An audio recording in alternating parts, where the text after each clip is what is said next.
श्री शिवाय नमस्तुभ्यम. श्री स्वामी समर्थ. भक्तो नमस्कार. आजच्या व्हिडिओचा विषय आहे, जर घरी उगवून आले असेल पिंपळाचे रोप तर टेन्शन घेऊ नका. तर या रोपास अशा प्रकारे हटवा, तुम्हाला कोणताच वास्तुदोष लागणार नाही. या तर मग सुरुवात करूयात. भक्तो, बऱ्याच वेळा तुम्हाला असे दिसून आलेले असेल की तुमच्या घराच्या भिंतीवर, छतावर हे पिंपळाचे छोटेसे रोप उगवून आलेले असेल. पिंपळ त्या काही अशा वृक्षांपैकी एक आहे ज्याचे रोप कुठे खूपच अगदी सहजतेने उगवून येते.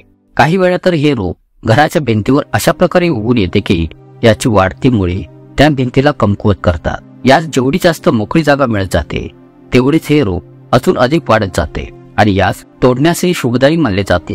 आपल्या भारतीय हिंदू संस्कृतीमध्ये या पिंपळ वृक्षाची पूजा केली जाते आणि कित्येक प्रकारचे शास्त्रीय प्रयोगही केले जातात. त्यामुळे या पिंपळास अगदी सहज असे तोडले जात नाही. परंतु जर वारंवार एखाद्या ठिकाणी हा पिंपळ उगवून येत असेल तर मग अशा वेळी काय केले जाईल? मी या विषयाच्या बाबतीत साधू संत पुरुष तसेच ज्योतिषशास्त्रात निपुण असलेल्या व्यक्तीशी चर्चा करून योग्य माहितीला मिळवण्याचा प्रयत्न केला आहे. तर त्यांनी मला या विषयाच्या बाबतीत अगदी विस्तारितपणे माहिती देत असे सांगितले की जर तुमच्यासोबत काहीसे असे होत असेल तर काय केले पाहिजे आणि कशा प्रकारे वास्तूशी जोडले असलेले उपाय याच्याकरिता सर्वोत्तम राहतील. तर बघतो, घरी पिंपळ उगवून येण्याच्या बाबतीत शास्त्र काय सांगते पहा. घरी पिंपळाचे रोप उगवून येण्यास अशुभ मानले जाते.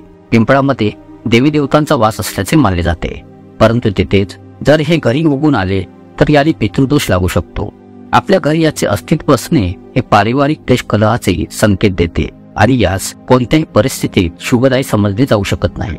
याचे एक कारण असे आहे की पिंपळाची पाळेमुळे मोठी आणि आवश्यकतेपेक्षा जास्त विस्तारित होणारी असतात आणि अशामध्ये जर पिंपळ घराच्या भिंतीवर उगवून येतो तर त्या घरामध्ये दरार उत्पन्न करू शकतो. त्या घराच्या भिंतींना तडे जाऊ लागतात आणि हेच कारण आहे की यास अत्यंत नकारात्मक प्रभाव देणारे समजले जाते. वास्तुशास्त्राच्या अनुसार पिंपळ वृक्षाच्या कारणामुळे घरातील व्यक्तींच्या स्वभावावर त्याचा विपरीत परिणाम होऊ शकतो.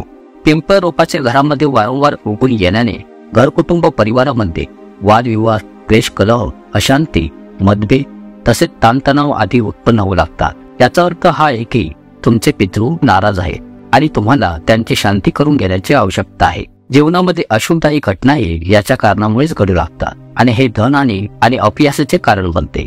बघतो, मान्यता तर अशी आहे की घरामध्ये पिंपळाचे उगवून येणे हे ग्रहांच्या क्रोधित कुदृष्टीसही दर्शवते आणि जर अशावेळी चुकीचे निर्णय घेतले जातील तर याने घरामध्ये अजून अधिक खूपच जास्त समस्या निर्माण होऊ लागतात आणि हेच कारण आहे की तुमची बनलेली कामेही अजून जास्त बिघडून जातात. फक्त शास्त्रांच्या अनुसारच नव्हे तर विज्ञानाच्या अनुसारही पिंपळाच्या रोपाचे उगवून येणे योग्य मानले जात नाही. पिंपळाचे रोप पाने, फळे, मुळे अथवा फुलांच्या द्वारेही उगू शकते. जर कोणत्या घराच्या भिंतीवर याचे बीज अथवा याच्या मूळजडीचा हिस्सा जाऊन फसला असेल आणि त्यावर पाणी पडत असेल तर तेथील स्थानी पिंपळाचे रोप उगवून येईल.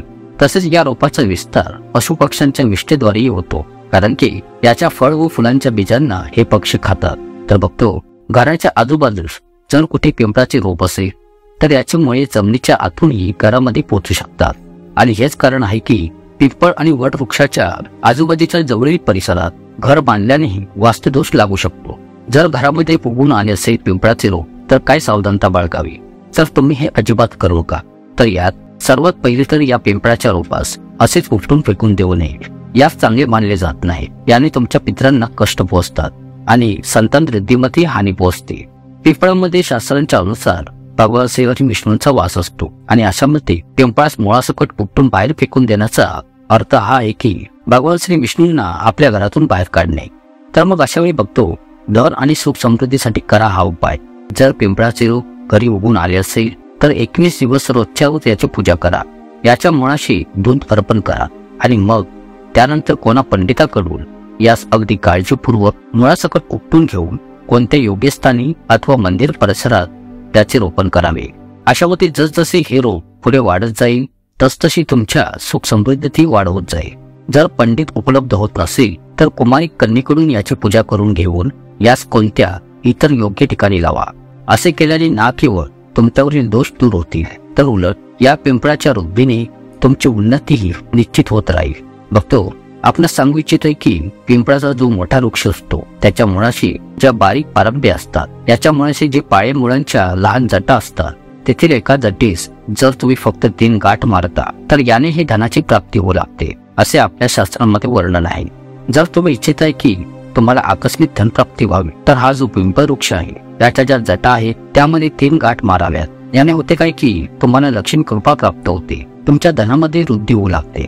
तर बघतो, जर तुमच्याही घरी पिंपळ उगून आला असेल तर या व्हिडिओत सांगण्यात आलेल्या प्रयोगांच्या प्रक्रियेला करून तुम्ही आपला भाग्योदय करू शकता. तुम्ही तुमच्या जीवनातील पितृदोष, इतर अन्य कोणताही दोष दूर करू शकता. तुम्ही तुमच्या निर्धनतेला समाप्त करू शकता आणि तुम्ही धनवैभवाने परिपूर्ण बनू शकता. आशा करतो तुम्हाला ही माहिती नक्कीच आवडली असेल. ब्रह्मांड नाही तोच एक समर्थ. जय जय श्री स्वामी समर्थ. खूप खूप धन्यवाद.